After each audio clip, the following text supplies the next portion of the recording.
Ayurveda, we have this concept of Dinacharya, and this is basically daily routines. So we would, on a daily basis, do certain things at certain times of the day, and this really helps bring rhythm, and we tend to, as human beings, really thrive on this.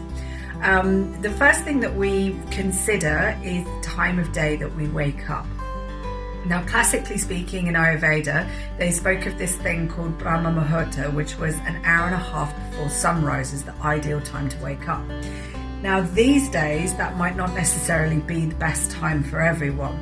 And the reason for that is that genetically, we're kind of we're a mishmash of all sorts of things from all kinds of countries, generally, with lots of different time zones. So genetically, our bodies have been used to different sleep cycles for quite some generations preceding us.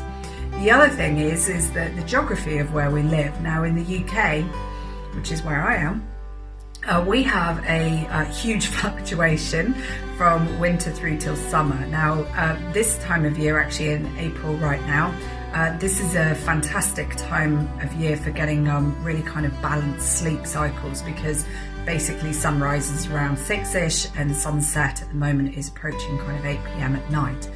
So this is a really good time to kind of experiment and find for yourself what is your own natural biological kind of sleep-wake cycle time. So at night time, assuming that you manage to go to bed at a reasonable time and that you manage to have a good night's sleep, what we've got going on in the body is we've got some melatonin that's rising as we go up into the middle of the night, and then it starts coming down, and then we have cortisol in the morning that then starts its rise. And what happens is, as dawn comes along and sunlight starts, that sunlight, assuming that we're not sleeping in a blackout room, which I wouldn't recommend, I think it is good to have a little bit of light that's coming through. When that hits the photosensitive cells in the eyes, that then sends a signal and says, bing, time to wake up. And that's the time that we should generally be waking up. It gets a little bit more complicated in the UK as we move into the summer months.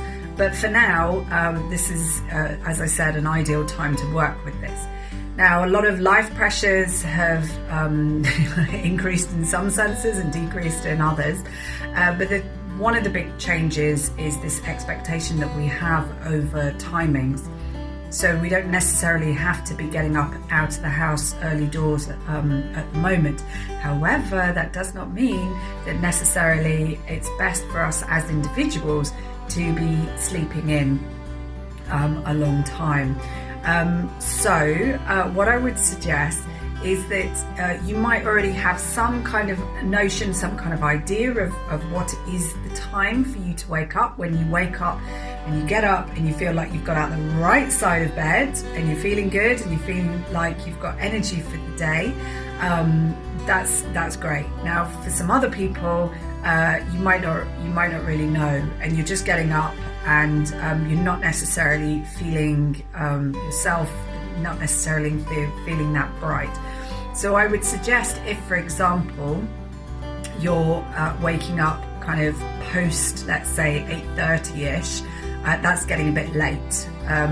So if you can start to bring that back a little bit, maybe to kind of 8 o'clock or to 7:30, just kind of half an hour at a time to an hour at a time. That's generally what I tend to recommend clients, and slowly bring that waking time to being a little bit earlier, till you reach that point that you start to find you've got more energy then later in the day.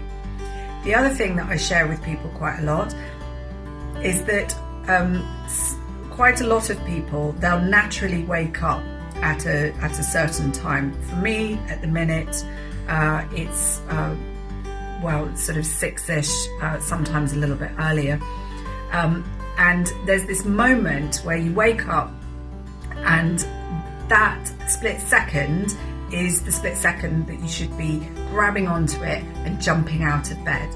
Now, what sometimes happens is then in that split second, you're like, oh, it's so snug and warm and cozy under the duvet. And you pull the duvet in, and then you fall asleep, back asleep, and then you maybe sleep for another hour, and then you wake up and you're feeling kind of sluggish afterwards. In Ayurveda, we see that as being suboptimal because it tends to create more tendency towards mucus on the chest, more kapha as we call it, on the chest. So to keep the digestive system as well then intact, because this is all basically hormonally related, we want to harness that good energy, and we want to get up with that spark as soon as we're feeling it. So